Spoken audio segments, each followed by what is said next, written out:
आज स्थिति पूर्ण रूप से काबू में है। मैं एक एक गांव में गया हूं। कल गुना में 4.5 घंटे एक एक कॉलोनी का भ्रमण भी मैंने किया है और मैंने ये स्पष्ट किया है कि जहां ग्रामीण क्षेत्र में मुआवजा राशि हर एक व्यक्ति को शहरी क्षेत्र में और ग्रामीण क्षेत्र में प्रशासन के द्वारा और मुख्यमंत्री जी के द्वारा फौरन दी गई है और मैं उनको धन्यवाद देना चाहता हूँ। शिवपुरी में 12,000 किसानों को करीब 11 करोड़ 50 लाख रुपए की राशि डिपॉजिट हो गई है। अशोकनगर में 2,209 किसानों को 1 करोड़ 70 लाख रुपए डिपॉजिट हो चुकी है और गुना में 7,500 से ऊपर लोगों को शहर और ग्रामीण मिलाकर करीब 3.5 करोड़ रुपए के खाते में डिपॉजिट हो चुकी है। अब ये नुकसान की भरपाई तो नहीं कर पाएगी। गुना में तो हमारे 4 लोगों की जान भी गई है। मैं एक एक घर में कल गया था,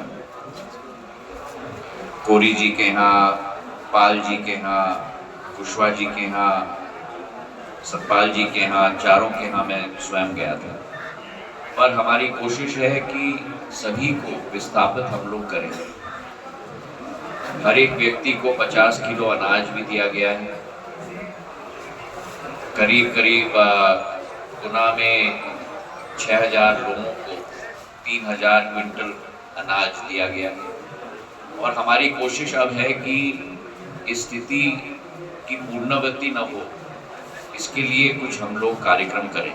और कल गोपालपुर से गुनिया नदी के पूरी 5 किलोमीटर का सर्वे कलेक्टर साहब ने मुझे करके दिखाया और मैं उनको भी धन्यवाद देना चाहता हूं कि इतनी तीव्र गति से कार्य किया है, क्योंकि अगर प्रकृति पर हम वार करेंगे तो कभी ना कभी प्रकृति हम पर वार करती है।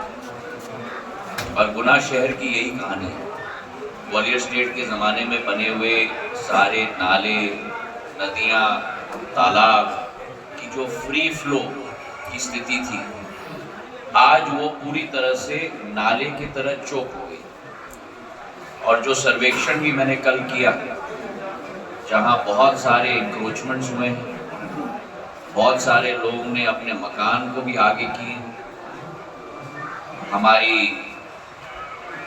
वेस्टवेयर की लाइन भी सुगड़ी हो गई है। मैंने कलेक्टर साहब को और उनकी पूरी टीम को स्वतंत्रता दी है कि जो पुराने ज़माने में स्थिति थी वही हमको निर्मित करनी है, ताकि इस घटना की पुनरावृत्ति ना हो। कल रात को मैं थोड़ा भावुक भी हो गया, क्योंकि एक कॉलोनी में करीब 82 वर्ष की एक महिला अपनी पेंशन लेके आई।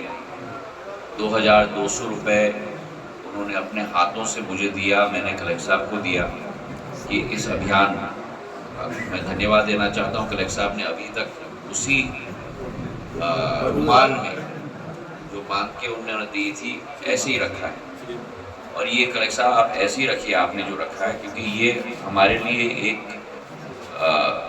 आशीर्वाद और एक संकेत होना चाहिए कि कैसी वो बुजुर्ग पीढ़ी भी वर्तमान की चुनौती के लिए जूझने के लिए आगे आ रही है। और मैंने निवेदन किया है कलेक्टर साहब को कि हम लोग भी कलेक्टर साहब को मदद करें, क्योंकि केवल प्रशासन सब कुछ करे और हम लोग बैठे ये उचित नहीं।